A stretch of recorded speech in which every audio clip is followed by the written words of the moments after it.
Alright, so to play Gemstone Gambit is very simple. You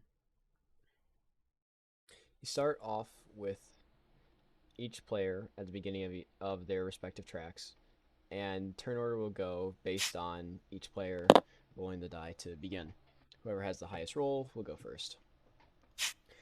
For this instance, for sake of clarity, we'll just assume they'll go down the line. So at the start of each player's turn, they'll roll the die and move that many spaces along the track. After their turn, each player will draw from this pile, from the gem pile, and flip over and see how many cards they get. In this instance, this player got 1 gem. So then they go over to their total score tracker and it increased their point total by 1. Now, let's skip ahead a little bit and say that this player is on this square, this player is on this square, and just generally these characters are along the tracks. And we'll give each of them a couple points.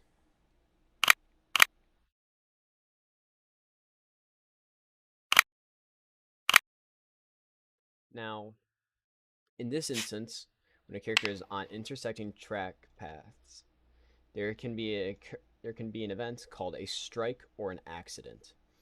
A strike occurs when a character would move through another player's token through these intersections.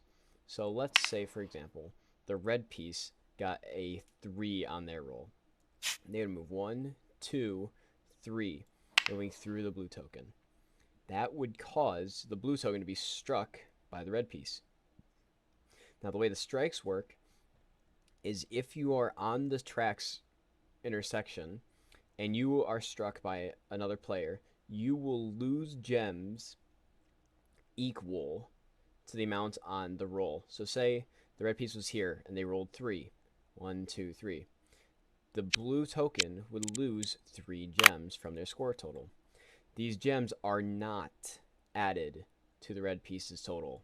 They are lost. They are in the bottom of the shaft, in the mines now. They are lost. Gone.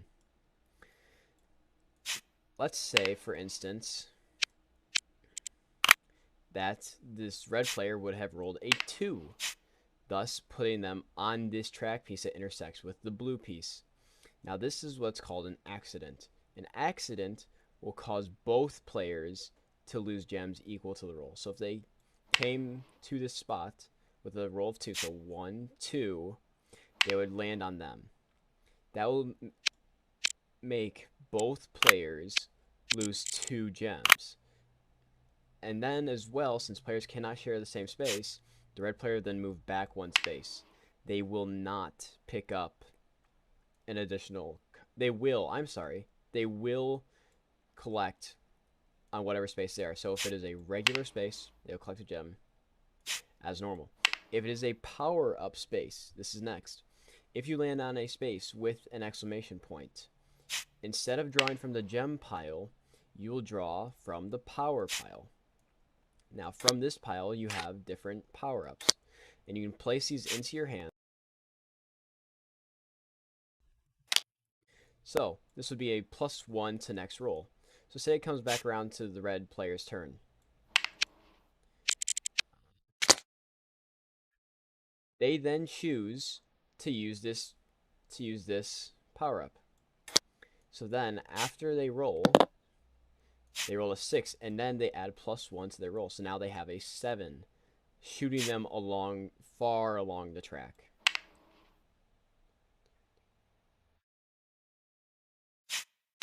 Simple, just like that. And then they would, of course, take their card and increase their points.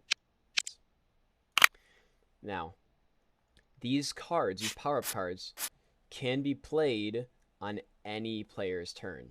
Not just the players who owns them, any player. So let's say, for instance, red has the +1 power-up, and this is the state of the green state.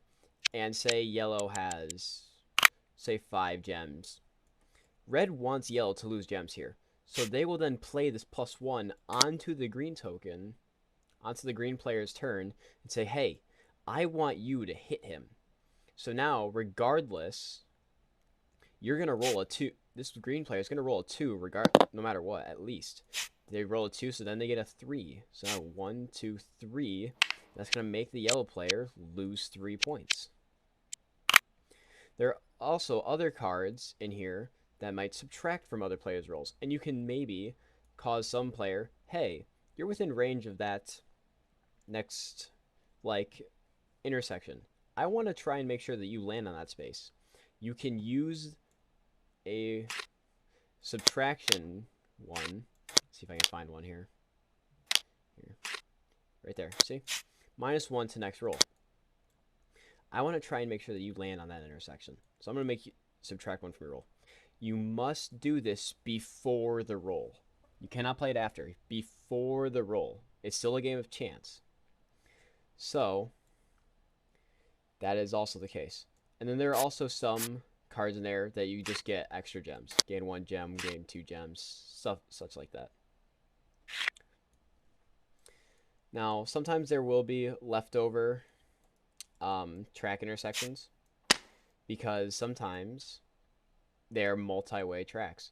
This can only be shared by 1 token, but that means now you're at risk of being hit by 2 different people in the same spot. So just bear that in mind.